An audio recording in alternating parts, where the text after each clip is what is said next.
Good morning, student. I am your science teacher from JPS Academy. So, student, we were discussing the chapter number 14, chemical effects of electric current. And today we will discuss electrolysis. Electrolysis is a example of the chemical effect of the current. Current के chemical effect ही है ये जो electrolysis है. So what is electrolysis? It means breaking up the action of electricity. Breaking up by the action of electricity. Electricity की help से हमें ions का ब्रेक करना है. The process of decomposition of an electrolyte on passing electricity is called electrolysis. जो electrolyte हम लेंगे उसका डीकम्पोजिशन करवाना है but with the help of electricity. Clear? So when electricity is pass through the acidified water, means acid mix हुए water में अगर हम इलेक्ट्रिसिटी पास करवाते हैं तो it decomposes into hydrogen and oxygen gases. ये क्लियर सी बात है कि वो डीकम्पोज होगा हाइड्रोजन एंड ऑक्सीजन गैस में. सो activity 4 is given on page number 222. To show that water is made up of hydrogen and oxygen combined together in the ratio 2:1 by volume. हमने क्या करना है, एक बीकर लेना है, 2 थिक कॉपर वायर्स लेनी है, ट्रे भी बोल सकते हैं इसे, ट्रॉ, 2 thick copper wires, acidulated distilled water लेना है और 2 टेस्ट ट्यूब लेनी है, large test tubes. It's a very clear, very simple experiment और we can say activity. Take 2 thick electric wires. हमें 2 इलेक्ट्रिक वायर्स लेनी है. You can see in this diagram red wires दी हुई हैं. Remove about 0.5 centimetre of the plastic insulation from the both the ends of the wires. Wire की जो हमें हमारे एंड हैं दोनों, वहाँ से उसे 0.5 सेंटीमीटर मीन्स बिल्कुल 0.5 सेंटीमीटर का हमें रिमूव कर देना. जो उसके ऊपर इंसुलेशन के लिए प्लास्टिक कवर होता है उसे हटा देना. Place this wire in the beaker containing acidulated water. Beaker के अंदर हमने एसिडुलेटेड डिस्टिल्ड वाटर लेना है जिसमें एसिड मिक्स हुआ है. एसिड भी मिक्स इसलिए हुआ है बिकॉज वो इलेक्ट्रिसिटी को कंडक्ट कर सके. अब जैसा कि फिगर में दिखाया आप ऐसे सेटअप बनाओगे. Fill the test tube with the acidulated water. इसके बाद क्या करना है, जैसे ही हमने सर्किट को कंप्लीट किया, means connect the other end of the wire to the battery. जैसे ही हमने बैटरी के साथ कनेक्ट किया, the bubbles of gases are seen evolving at the ends of the wire. You can see here at the end, बिल्कुल and पर जहाँ से हमने इंसुलेटिंग प्लास्टिक मटेरियल हमने रिमूव किया, वहाँ पर बबल बनना स्टार्ट हुए. जितने ज़्यादा बबल होंगे उतना ही वाटर ऊपर की तरफ मूव करना, अपवर्ड मूव करना शुरू कर देगा. क्लियर? तो जिसकी वजह से जो ज़्यादा मूव होगा वहाँ पर उतनी ही ज़्यादा गैस रिलीज़ होगी. तो हम क्या करते हैं, हमने देखा एक्टिविटी के दौरान जो टेस्ट ट्यूब ए थी जिसको हमने कैथोड लेट किया था, बिकॉज उस कैथोड को हमने नेगेटिव टर्मिनल से अटैच किया हुआ है. यू कैन सी ना, टेस्ट ट्यूब ए का जो इलेक्ट्रोड हमने लगाया हुआ है उसको नेगेटिव टर्मिनल से अटैच किया है. मीन्स वो हमारा कैथोड का काम कर रही है टेस्ट ट्यूब ए, और test tube B anode, because उसको पॉजिटिव से अटैच किया हुआ है. तो जैसे ही बबल्स बनना स्टार्ट हुए तो हमने देखा the gas collected at cathode means test tube A is double in the volume that collected at anode B. The volume of the two gases collected are in the ratio 2:1. जब हमने ये देखा volume के बाद तो हम क्या करेंगे, छोटा सा टेस्ट लगाएंगे and bring a lighted match stick near the mouth of the test tube A and remove the cock. पहले हमने क्या करना है, देखो जैसे ही हमारी गैसेस ए और बी में टेस्ट ट्यूब में गैसेस कलेक्ट हुई तो हमने क्या करना है, the gas collected at cathode और एनोड, हमें उसमें से वो वाटर रिमूव करवा देना है. जो टेस्ट ट्यूब में हमने वाटर लेके उसे उल्टा रखा था उसको, दोनों टेस्ट ट्यूब को निकालना है क्योंकि हमने गैस कलेक्ट करनी है, गैस की आइडेंटिफिकेशन करनी है. इसीलिए उसमें से वाटर रिमूव करवा के तभी कॉक लगा देना है. कॉक से क्या होगा, जो गैसेस हैं वो उसके अंदर रह जाएगी. तो जैसे ही गैसेस वाटर रिमूव हुआ उसमें से एसिडुलेटेड वाटर रिमूव करके गैस के टेस्ट ट्यूब के आगे कॉक लगाई, तो उसके बाद क्या होगा, bring a lighted match stick. हम एक छोटा सा टेस्ट करेंगे near the mouth of the test tube A and remove the cock. The gas burns with a popping sound. This shows that the gas collected the cathode is hydrogen means जैसे ही हमने match stick जलती हुई लेके आए तो एक pop की साउंड आई अचानक ना, एकदम कुछ सेकंड्स के लिए, तो उससे क्या हुआ, ये प्रूव होता है कि वो हाइड्रोजन है। Conduct the similar test with the gas in test tube B, the match stick starts burning violently, तो क्या होगा, एकदम जलेगा आग, मतलब वहाँ पर वायलेंटली बर्निंग होगा। इट मीन्स जो वहाँ गैस है वो कलेक्ट हुई है at anode is oxygen. Conclusion is, as we have seen the experiment, volume of hydrogen and oxygen gases are in the ratio 2:1। हमने वॉल्यूम से भी देख लिया, मीन्स जो वाटर है is made up of hydrogen and oxygen, hydrogen and oxygen combined together in the ratio 2:1 of volume. So a chemical equation is also given at the end of this activity that water के अंदर एसिडुलेटेड water को अगर अंदर electricity pass करवाएंगे तो वो oxygen और hydrogen में डीकम्पोज हो जाएगा in the ratio 2:1। Clear. So the next topic is application of electrolysis. Application क्या है, इलेक्ट्रोलिसिस के यूजेस कहाँ हैं। The principle of the electrolysis is employed in the following processes, manufacturing of industrial chemicals. सबसे पहला point है industrial chemical बनाने में। So the sodium hydroxide like NaOH, chlorine gas, these all are the prepared by the electrolysis of brine. Brine means, brine क्या होता है, एक salt solution होता है, means उसमें NaCl के अंदर हमें water mix करना पड़ता है।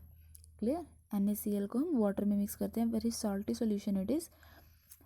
So second point is hydrogen gas को जब हम prepare करते हैं it is also prepared by the electrolysis of acidified water और 20% NaOH solution. Oxygen is obtained by as by product, means जब हम हाइड्रोजन गैस को प्रिपेयर करते हैं तो जो ऑक्सीजन है H2O से बनता है ना वाटर, सो जो हाइड्रोजन को जब हम प्रिपेयर कर रहे हैं तो जो ऑक्सीजन बनेगी वो बाई प्रोडक्ट होगी, मीन्स स्मॉल अमाउंट में एक्स्ट्रा जो हमारे साथ बन जाएगा उस एक्टिविटी में। Second application of electrolysis is extraction of metal, metal को अलग करना, which is known as electrometallurgy.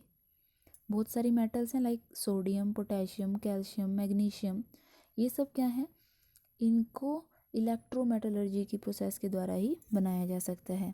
Like sodium और potassium are obtained by the electrolysis of their molten chlorides and hydroxide, means sodium को हम उसका chloride बनाकर उसको उसमें से एक्सट्रैक्ट कर सकते हैं, सोडियम क्लोराइड में से, और पोटेशियम हाइड्रोक्साइड में से पोटेशियम को मोल्टन उनके फॉर्म में, ठीक है, molten means liquid aqueous form में उसे बना के सोडियम और पोटेशियम को अलग किया जा सकता है। Similarly calcium and magnesium are obtained by the electrolysis of their molten chlorides, उनके भी मोल्टन क्लोराइड्स बनाकर कैल्शियम और मैग्नीशियम को हम एक्सट्रैक्ट करके प्योर फॉर्म में ऑब्टेन कर सकते हैं। So next application is refining of metal, metal को रिफाइन करना। The metal obtained by the chemical reduction method generally contain many impurities, बहुत सारी इम्प्योरिटीज़ होती है जो नेचुरल में मिलती हैं। Such metal can be refined very easily by the electrolytic method. The method of purifying metals by using electricity is called electro-refining. और means electricity के help से purify करना metal को is known as electro-refining. Metals such as copper, silver, nickel, gold, aluminium, ये सब क्या होती हैं, electro-refining की help से ही obtain की जा सकती हैं। Next application of electrolysis is electroplating, which is very important. Electroplating क्या होता है, the process of depositing a thin layer of any superior metal over an object of cheaper metal but with the help of electric current. Electric current की help से एक superior metal means जो ज़्यादा active है over an object of a cheaper metal, किसी cheaper metal पर उसकी layering बनाना, depositing करवाना थिन लेयर की। For example deposition of silver on brass, brass क्या होता है, पीतल, और copper objects and that of copper, nickel, chromium etcetera. Clear, on the objects made of iron is done by the electroplating. Iron के metal के ऊपर, iron के object के ऊपर इन सब की डिपॉजिटिंग करवाई जाती है, लाइक कॉपर, निकल, क्रोमियम, ये सब की, इसे ही हम बोलते हैं इलेक्ट्रोप्लेटिंग। ऑब्जेक्टिव्स ऑफ इलेक्ट्रोप्लेटिंग कहाँ कहाँ यूज़ होता है, for the decoration purposes, silver और gold plating of brass wares such as flower vase for preventing corrosion, corrosion को बचाने के लिए हम बहुत सारे मेटल्स पर हम उनकी कोटिंग कर देते हैं, मीन्स डिपॉजिटिंग कर देते हैं थिन लेयर की. Tin and zinc coating on iron is not done by electroplating. These metals are deposited on iron by dipping or spraying the iron surface sheet with the respective metal and passing the sheets through a hot roller. ये तो एक अलग process हो जाती है जिसके through हमें ये करवाना पड़ता है. Some typical metal which are used for electroplating are, किन की हम करते हैं, silver, chromium, gold and nickel. Silver and gold plating is done on jewellery and gift items. आप देखते भी हैं. Chromium gives hard scratch resistant and shiny deposit. Scratch पड़े हुए इस पर नहीं दिखते क्रोमियम पे. That's why it is using for the bathroom fittings, car parts, cycle part etcetera.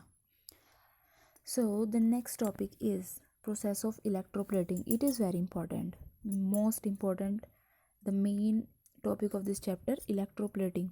सो ये प्रोसेस कैसे होती है. सबसे पहले clean and wash the object to be electroplated thoroughly. जिसको हमें इलेक्ट्रोप्लेट करवाना है उस ऑब्जेक्ट को बिल्कुल अच्छे से क्लीन करना है. The object to be electroplated is made cathode. ये आपको लर्न करना है. जिसको भी इलेक्ट्रोप्लेट करवाना है उसको हम कैथोड लेंगे, मीन्स उसको हम नेगेटिव टर्मिनल से, बिकॉज कैथोड का मतलब पॉजिटिव, उस पॉजिटिव को हम बैटरी के नेगेटिव टर्मिनल से अटैच करेंगे. ये रूल है. A sheet of the pure metal जिसकी हमें डिपॉजिटिंग करवानी है इज मेड एनोड. उसे हम एनोड बनाएंगे, मीन्स उसको हम बैटरी के पॉजिटिव टर्मिनल के साथ कनेक्ट करेंगे. The electroplating tank is filled with the solution of salt of the metal to be electroplated. जो भी इलेक्ट्रोप्लेटिंग करवाएंगे, जिस भी सॉल्यूशन के अंदर कराएंगे, वो सॉल्यूशन भी किसका होना चाहिए, जिसकी हमें डिपॉजिटिंग करवानी है. Connect the cathode to the negative terminal and the anode to the positive terminal. The current is passed for some time to deposit a thin layer of the desired metal. कुछ time तक हमें current को supply करवाना है, but उसके बाद stop कर देना है. Clear. So the next topic which is given on page number 225, electroplating of copper. You can see here हमें स्पून की इलेक्ट्रोप्लेटिंग करवानी है स्पून के ऊपर. तो यानी जिसके ऊपर हमें इलेक्ट्रोप्लेटिंग करवानी होती है उसे हम कैथोड लेते हैं. कैथोड मीन्स उसको नेगेटिव टर्मिनल के साथ अटैच किया हुआ है. यू कैन सी है जो हमारी स्पून है, स्पून को हमने इलेक्ट्रोप्लेट करवाना है, इसके ऊपर कोटिंग करवानी है. सो इसलिए इसे हमने कैथोड लिया है. और कैथोड मीन्स ये पॉजिटिव है, तो पॉजिटिव इसका मतलब हमने इसे नेगेटिव के साथ अटैच किया है. इससे पॉजिटिवली जिसकी मीन्स हमें एक आयरन की स्पून के ऊपर कॉपर की इलेक्ट्रोप्लेटिंग करवानी है, तो हम कॉपर मेटल को एनोड लेंगे. इसे हमने एनोड लिया. देखो एनोड लिया मीन्स नेगेटिव. इस नेगेटिव को हम अटैच करेंगे बैटरी के पॉजिटिव टर्मिनल के साथ. Clear. If you can understand this little thing, to be electroplated by the copper से iron spoon is made cathode. हमने से कैथोड बनाया, थिन शीट को हमने एनोड बनाया. Third thing, an acidified solution of copper sulphate. क्योंकि copper की electroplating करवानी है इसलिए जो सॉल्यूशन होगा वो कॉपर सल्फेट होगा. क्लियर. इलेक्ट्रोलाइटिक सॉल्यूशन बनाएंगे हम कॉपर सल्फेट का. When electricity is pass through the solution, copper two positive ion move towards the cathode and get reduce to the copper metal. जो हमारा इलेक्ट्रोलाइट सॉल्यूशन था CuSO4 copper sulphate का liquid था, जो वो डिकम्पोज होना शुरू होगा. और डिकम्पोजिशन के बाद जो Cu2 पॉजिटिव आयन होंगे वो किस तरफ होंगे, जो आयरन मेटल है उसकी तरफ जाना, डिपॉजिट होना शुरू होंगे. This copper metal gets electroplated on the object that is metallic spoon. जो आयरन स्पून थी उसके ऊपर वो जाकर इलेक्ट्रोप्लेट होना शुरू हो जाएंगे. द सल्फेट आयन्स, जो Cu2 पॉजिटिव और SO4 2 नेगेटिव, जो सल्फेट आयन बचे हैं, they will move towards the anode. Here SO4 2 negative ions do not get oxidized. Instead, the copper metal of the anode get oxidized to Cu2 positive ions. क्या होगा, क्योंकि क्या कह रहा है ये जो SO4 2 पॉजिटिव SO4 2 नेगेटिव है, ये क्या होगा, ये ऑक्सीडाइज नहीं होंगे. मीन्स ऑक्सीडेशन का एक सिंपल मीनिंग है oxidation and reduction. Oxidation means loss of electron, यहाँ से इलेक्ट्रॉन का लूज नहीं हो रहा, बट जो SO4 नेगेटिव है वो शीट की तरफ जा रहे हैं। These copper Cu2 positive go into the solution, यहाँ से जो कॉपर मेटल है वो सॉल्यूशन में जाए जा रहे हैं, जो उस चीज़ को बैलेंस कर रहा है। As a result of this reaction at the anode concentration of Cu2 positive ion in the solution is maintained. जो Cu2 पॉजिटिव सॉल्यूशन में से कॉपर की तरफ जा रहे थे, आयरन स्पून की तरफ जा रहे थे, उसको बैलेंस कौन कर रहा है? Who will balance this? जो शीट है, कॉपर की शीट है, लेफ्ट साइड पर जो शीट रखी है वो उसको बैलेंस कर रही है। Clear? Now 4 chemical equations are given here at the end. You have to learn and write very carefully. Clear? देखो एट कैथोड पर क्या हो रहा है?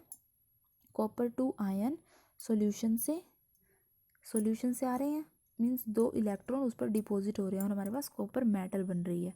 क्लियर? एनोड पर क्या हो रहा है? एनोड से क्या जा रहे हैं? 2 इलेक्ट्रॉन जा रहे हैं। कॉपर मेटल थी हमारे पास, एनोड क्या है? ऑलरेडी जो कॉपर मेटल है हमारे पास उसमें से 2 इलेक्ट्रॉन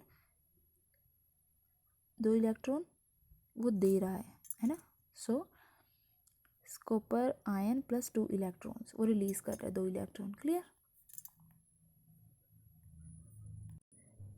इन सिंपल वर्ड, जो कैथोड है वहाँ पर ऑक्सीडेशन हो रही है, मीन्स एडिशन ऑफ इलेक्ट्रॉन्स हो रहे हैं वहाँ, और एनोड पर 2 इलेक्ट्रॉन रिड्यूस हो रहे हैं, उनकी रिडक्शन हो रही है, मीन्स लूज हो रहे हैं।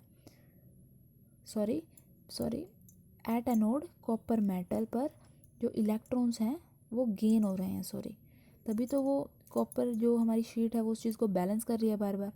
सो एनोड पर रिडक्शन हो रही है और कैथोड पर ऑक्सीडेशन हो रही है। Clear? Okay, thank you students.